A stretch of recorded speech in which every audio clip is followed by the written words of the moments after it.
Now we are to public comment. So please remember that the public may sign up to share public comments at publiccomment@schools.utah.gov. The public may send written public comments to the board at board@schools.utah.gov. Public comments are limited to 2 minutes per person. A comment can express support or dissent for regulatory action. Individuals should not use public comment to complain about personnel issues or attack or defame an individual. Speakers making a highly detailed or complex comment should also consider providing a written outline of their words to the board. That's appreciated significantly. Please remember that children may hear your comments. Be thoughtful and professional.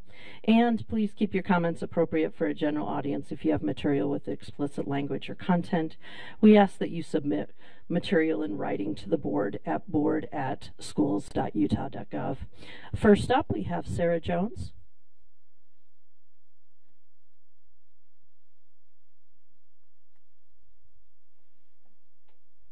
Good morning. If you'll just hit the person. All right. Go ahead. Well, good morning, board members. I'm Dr. Sarah Jones with the Utah Education Association, and it's August, and as students and educators head back to school this month, UEA would like to thank you for all of the work you do as board members. We know it takes a lot of time and study and effort for all that you do, and we appreciate your commitment to Utah's students and educators and families.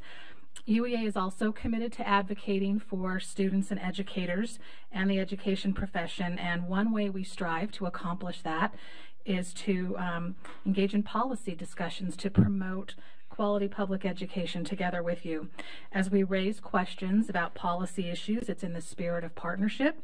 We want to partner with you on the important work you do in strengthening public education and engage with you in the critical and sometimes difficult conversations to think very deeply and deliberately about the policy issues that impact students and that impact educators. And we stand ready to be a resource to help together in the collaborative work of advancing education policy. When we work together, we know we can elevate the education profession and attract the best and the brightest to work in our schools. We can ensure every educator has all the supports that they need to be successful, but most importantly, we can ensure that every student finds success by eliminating opportunity gaps or achievement gaps. And so as we start the new school year, we look forward to working with the board in the coming year. Thank you again for your service. Thank you. Shirley Dawson.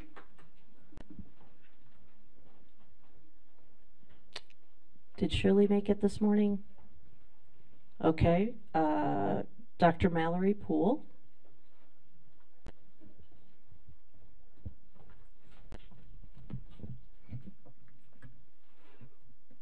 Did I just push, or I'm good. Okay.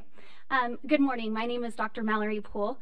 I have a bachelor's degree in special education from Brigham Young University, a master's degree in special education and administration from Utah State University, a doctorate degree in educational leadership and policy from the University of Utah. And after almost 15 years in Utah public schools as a special education teacher in both public, traditional public, and charter schools, I am now moving to be an educator, full-time faculty member at Southern Utah University and also adjunct faculty at Utah Tech University. Today, I am here because I am deeply concerned about the recent decision to remove the Council for Exceptional Children standards from Utah's educator licensing requirements.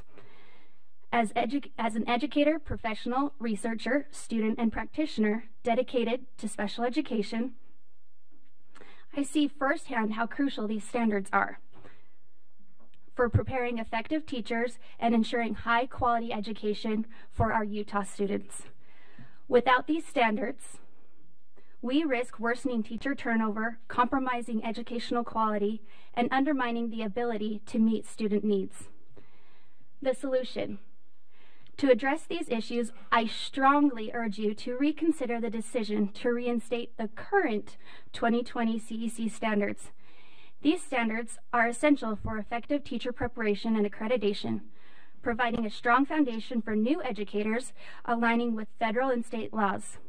They help ensure that teachers are well prepared, which is critical for improving student outcomes and retaining qualified teachers. By reinstating these standards, we uphold the quality for special education programs here in Utah and ultimately support the community. The action. I am more than willing to provide more information and to support an informed decision about reinstating the CEC standards. Thank you. Thank you. Nate Marsden. Nate, are you online? Okay, we'll go next to Dr. Vakil. Online? Yes. Can you hear me? I am, yes, we can hear you, and I apologize. If you will say your name for us, please. Shanabaz Vakil, you got that right. Thank you. And Thank go ahead. you. Go ahead. Yeah. So I would like to speak on behalf of Keeping the CEC Standards. The CEC is our largest professional organization. It's a recognized leader that has been proven to be dedicated to the success of all individuals with exceptionalities, both the gifted as well as those with disabilities. They have been created with research in mind, collaboratively with educators across the country, and they basically define expectations, which is programming, learning environments, content knowledge, as well as assessment. To remove these standards, according to me, would be a disservice to our community, not only to our students with disabilities, but also our teachers, as they form a very invaluable framework within which our profession grows, the way we communicate in the state of Utah, as well as nationally. And they're not just for the initial teacher preparation, they're also for us as professional development through in-services, conferences, etc. And last but not the least, I would like to mention that we have talked about the standard, or one of the elements of the standard, addressing diversity.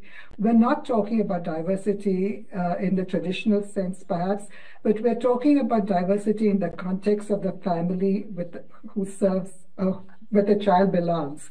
Earlier, I was listening to a discussion that you had just before we began about military families. When the military families come to Utah as students, we look at the context, them coming as military families, moving around, and we look at the child in context of the family, and that's what that element in the standard addresses. To do away with the CEC standards, which are much larger, would be a disservice to all our students with disabilities as well. Thank you for giving me the opportunity to speak. Thank you. Melina Alexander, are you online or in person? I believe you're online. I am online. Excellent. Thank you for turning on your camera. You can go ahead. Thank you for allowing me the opportunity to speak. I desire comment on the importance of maintaining the CEC standards as part of the special educator preparation competencies. I have worked in Utah in the field of special education for over 30 years, first as a classroom teacher and currently as a professor of teacher education. At our university, we train our future teachers in competencies supported by the CEC standards, allowing our future teachers to be knowledgeable in the best practices for supporting the academic success of all students. Removing these standards appears to be a reactionary measure to our 277328 and House Bill 261, which state that educators may not receive training that promotes prohibited discriminatory practices, including those referred to or named diversity, equity, and inclusion. Nowhere in the CEC standards are these terms used together as a practice. In fact, of these terms, only the term diversity is used, and that is only once in Standard 6.3. Beginning special education professionals understand that diversity is part of families, cultures, and schools, and that complex human issues can interact with the delivery of special education services. This valuable standard speaks to a teacher's ability to analyze the student's whole environment, to promote communication and collaboration between schools and families, enabling positive outcomes for students with disabilities. I urge the USBE to reconsider the removal of these standards, By retaining them, we can ensure that our K-12 students are educated in environments that promote academic success for all learners, which is a fundamental goal of our education system. Thank you very much for your time. Thank you very much. Next, we have Kelly Kirschner. Kelly Kirscher. Online? Yes, hi. Go ahead. I turned my camera, but I don't think it's working. My camera is, oh, whoops, no. There we go. There you are. Good morning, Thank board you. members. My name is Kelly Kircher, and I have worked in public education in a Utah school district for the past 35 plus years, all of which I have had a role in some capacity of special education. The Council for Exceptional Children, or CEC as we fondly know it, is the largest international professional organization dedicated to improving the success of children and youth with disabilities and/or gifts and talents. I joined CEC as a college student and have been a member for more than 40 years. CEC advocates for appropriate governmental policies, sets professional standards, provides professional development, and helps professionals obtain conditions and resources necessary for effective professional practice. CEC is known as the source for information, resources, and professional development for special educators. I am currently on the board of the Utah Council for Exceptional Children and very active in many subdivisions. CEC advocates for appropriate governmental policies, sets professional standards, provides professional development, and helps professionals obtain conditions and resources necessary for effective professional practice. I am here to strongly urge you to reconsider the removal of the Council for Exceptional Children standards in the Utah Educating Licensing Competencies. As an educator in Utah schools and as an advocate for children and their families, I feel qualified to state that removal of the CEC standards is not in Utah children's best interests and will contribute to lower outcomes for children and teachers. I strongly urge you to revisit the vote taken on June 6, 2024 regarding the CEC standards. Please consider that that vote was based on the 2012 standards and not the 2020 standards. Also, the International CEC Convention is scheduled to be held here in Salt Lake City in 2026, and the last time we had a convention, over 12,000 educators around the world attended. Thank you so much. Thank you. Next, we have Shambi Polychronis. Sorry, Shambi. Yes, hi. Go ahead. Thank you. I am here today on behalf of the Utah chapter for the Council for Exceptional Children. Our council represents educators in Utah's public institutions of higher education, professional development experts, licensed professional special ed teachers, related service professionals, advocates for children, their families, their teachers, elected board members of the Utah CEC division, appointed advisors of our representative universities for CEC chapters, and concerned citizens. We feel qualified to state that the removal of CEC standards is not in my children's best interest and will contribute to lower outcomes.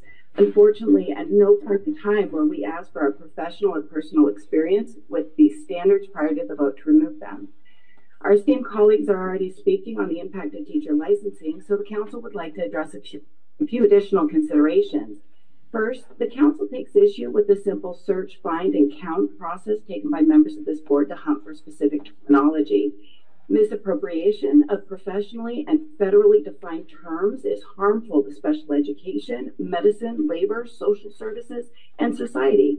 Terms such as diversity and inclusion have specific, recognized, accepted, and adopted meanings among professionals in these fields, so that they can do their work to help students, parents, patients, clients.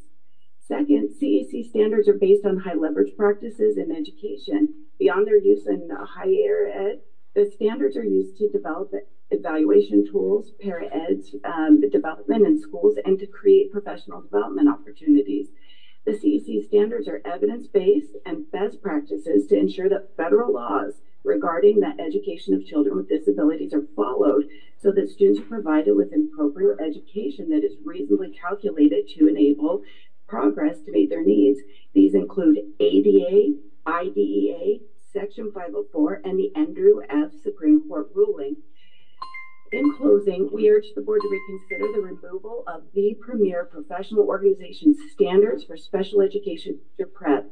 The Utah chapter would be happy to be a resource to the board and provide expert consultations on this matter. Thank you. Thank you. Breda O'Keefe, in person, and please, I apologize, your name. No, it's great. Good morning. Thank you for giving me the time to also speak on the CEC professional standards. I speak on my behalf as a concerned citizen, not on behalf of any organization. I have over 20 years of experience in special education, 17 of which have happily been here in Utah. I started as a paraeducator, a special education teacher, and I'm now a teacher of teachers in higher ed. I'm addressing the same question that many of my friends have been talking about in terms of the removal of the 2012 CEC standards. I will not go into detail on why they're so important. I just wanted to provide 3 different reasons why we should reconsider having them reinstated or consider and review the 2020 standards for adoption and use in Utah. First, these standards are high quality and exceedingly practical. They have the focused goal of improving outcomes for students with disabilities and supporting their teachers. Secondly, as we've talked about, different meanings of words words have multiple meanings, and so I recommend that we consider that, and that these words such as inclusion have very highly technical meanings in special education, and we should not throw out the baby with the bathwater in terms of getting rid of the CEC standards. Perhaps we could add a detail, an asterisk, when those terms are used, that they are defined specifically for Utah. Oxford has a comma, maybe Utah can have an asterisk. Finally, on a practical note, I want to acknowledge the incredible work that the USBE staff engage in. I see you. I know how hard they work. By removing the CEC standards, you will require them to reinvent the wheel in terms of professional standards. I don't think that's a good use of time, money, or the talents of the USBE staff. I very much appreciate your time and listening to all of our comments on this matter. Thank you. Lexi Cunningham.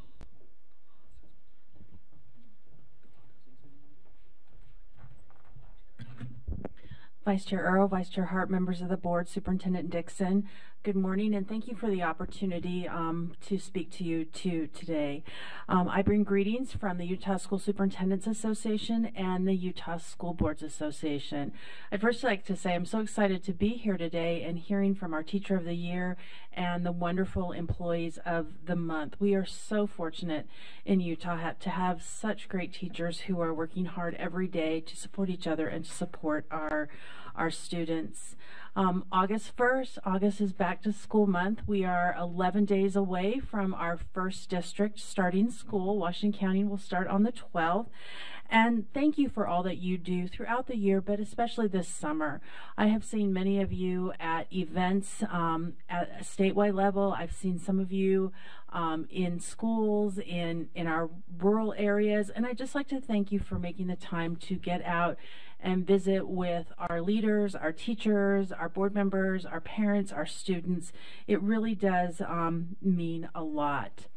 USSA and USBA, as well as UASBO, finished our priorities for the upcoming legislative session this summer. I will make sure that you have a copy of those so that you know what we will be advocating for this year. As in years past, there are many things that we advocate together on, and hopefully we will continue to do that this year. Later today, you will be talking about audits and reviews, and we would like to say thank you for not choosing districts to be reviewed or audited at USBE who are undergoing OLAG audits. That really does mean a lot to us. It's an intensive process to have an OLAG audit, and for you not to have audits while that is going on, we appreciate that. But I would hope that you would consider, when you have that conversation, looking at the districts or the LEAs that have 3 reviews this year. That is extensive, and we would just hope that you would consider that. It is only 5%. I know that that's not a big deal to all of you, but it is a big deal to our districts. Thank you. I hope you have a great meeting, and I hope you have a great year. Thank you. You as well, Lexi. Amber Bonner.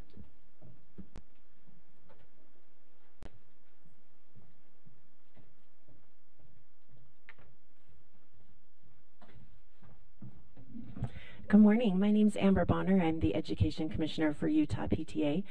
And I just wanted to come this morning and first of all thank all of the USBE board members and also USBE staff for all of the work you put in over the summer. You know, it's funny to me sometimes when I hear community members say that education is great because you get the summer off, and I don't think they know how busy summers are for teachers and for educators and for administrators. So thank you for everything that you're doing to help our local schools and our districts as they are gearing up for school. My kids start school in 2 weeks, and I don't know if they're as excited as I am, but there it is. We just wanted to say Utah PTA has been very busy this summer getting ready, getting all of our things set up to be supportive of our schools and our teachers, and we're grateful for the partnership that we have with you and working towards that. Something else, PTA has been partnering with the Debate Coalition, and so we are appreciative of everyone who participated in those debates or came. You know, many of you came and watched. We appreciate that. We will be gearing up to do a second round of debates for the November elections starting hopefully in the next month or so. So we appreciate your support in all that you do, and we are anxious and willing to help you if there's anything that we can do to be of assistance to you. So thank you. Thank you. Jacine Craven Walker, are you present? And please, apologies for mispronunciation. You are just fine, and yes, I am vertically challenged, so I will put that down there. Thank you, Vice Chair Hart, Vice Chair Earl, Sidney Dixon, Superintendent, and board members. My name is Jacine Craven Walker. I am from the Clark Planetarium, and how fortuitous for me to be here to hear Teacher of the Year's takeaways from Space Camp. I love those, of course, being a science educator. I am here to request your support of the inflationary adjustment for fine arts, POPs, and science outreach IC. This was one of the approved motions that was accepted by the Public Education Appropriation Committee during the 2024 legislative session. Unfortunately, it was not accepted by Executive Appropriations. If this was supported by the State Board of Education for both POPs and IC, this would preclude us from coming to you folks every single year and from coming to the legislature every single year to ask for a cost of living adjustment for us to go out and teach the kids. As an IC collective, we spent $293,000 more IC funds on outreach personnel compared to last year. We spent $180,000 more from matching funds on outreach personnel compared to last year. We are required to reach every district over a 3-year period. Many districts hit, or many service providers hit every district every year. I do have a one-sheet handout that has our outreach experiences for students and teachers by district, if I'm allowed to give that to somebody to be distributed. And I know it's quick and fast, and I do talk a lot in the classroom, so I'm going to wrap up right now unless you have any questions for me. Thank you very much. Thank you. Next, Cassandra Verbruggen.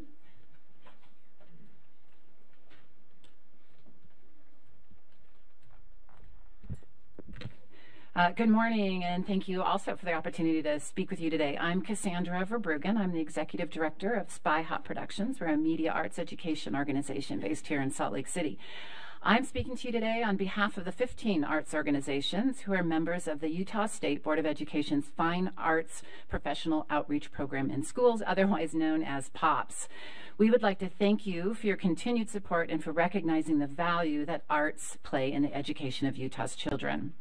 One of your agenda items today is to review amendments to the board rule that governs our program, R277444, along with R277443 for the IC draft new rule. Our organizations are in favor of separating the two board rules, and we respectfully request your approval of both. The board rules articulate the requirements you all place on us as we serve our K-12 schools, as well as how USBE leadership administers our programs, and they are very much appreciated and needed for fidelity and consistency among us all. I'm also here today, as Jacine just spoke to ask you to revisit your prioritization of USBE leadership's request to advocate during the 2025 legislative session to amend the statutory language in Section 208 of Utah State Code 53F2. The cost of adjustments for growth and inflation, to include POPs and IC programs, enabling us to receive annual inflationary adjustments in our funding. Each year, in order to keep pace with the cost of providing high-quality arts and science experiences in schools, both POPs and IC must currently appeal for increases to both USBE and Public Education Appropriations Subcommittee, and it does take a lot of resources and time amongst staff, both USBE, POPs, and IC to do that. So we are appreciative of all of your time, and we hope you will reconsider our request and leadership's request to advocate during the session for this inflationary adjustment. Thank you for your consideration. Thank you. Amy Shaw. Amy, are you online? Yes. Will you turn your camera on? Oh. If it says it's been stopped. Oh. Oh, there we go. There we go. Thank you. Go ahead. Hi. Thanks. Hello, my name is Amy Shaw, and I will be a student teacher for the fall 2024 semester with Utah State University. Each future student teacher spends several semesters before they enter this school determining how they will financially survive student teaching. Between needing to pay tuition and working contract hours at our schools, we are left with only a few options of how to financially support ourselves. Some are lucky enough to have a support system such as a family or a partner that can take care of the financial needs of living. Others will work evening jobs to support themselves, leading them to essentially work 70 to 80-hour weeks. Due to this, when we learned that we would be receiving a stipend to help us, it lessened the already mounting stress that comes with earning a teaching degree. I understand that HB 221 is only giving us a surplus, a way that the state of Utah could show that they understand the difficulties that are facing future educators. I spent most of my college career searching and contemplating how I would be able to support myself. When the bill passed, I knew that I wouldn't need to face constant anxiety caused by the needs on top of the stress of student teaching. Once the application opened up and I received an email from my university where it would state that I needed to contact my school district to become a 1099 contract worker and that we would only be receiving half of the funds at the beginning of our student teaching, it was confusing as we hadn't heard anything regarding this. As I was discussing this change with my colleague, she informed me that being a 1099 contract worker would require a large tax on any money we received. After confirming it with my university, I found myself upset and confused as to why these changes hadn't been communicated. I can imagine the task it was for the board to manage this bill alongside determining how these students would earn and receive our license. I don't know what the details were or how monumental the task must have been to manage this bill, the change in license process on top of all the other duties of this board. With this understanding, I urge the board to reconsider having student teachers become a 1099 contract worker and have this be a true stipend. Losing 15.3% of whatever funds we receive doesn't change the fact that we are receiving funds, but it does undermine the purpose of the bill. Thank you. Thank you very much, and thank you for your for being a teacher. We appreciate that. Just as a note, both the CEC standards and the teacher preparation program and the stipends for future educators are number 9 on our agenda today. So those both have been those both are on today's agenda. Thank you for everyone who came to address the board today.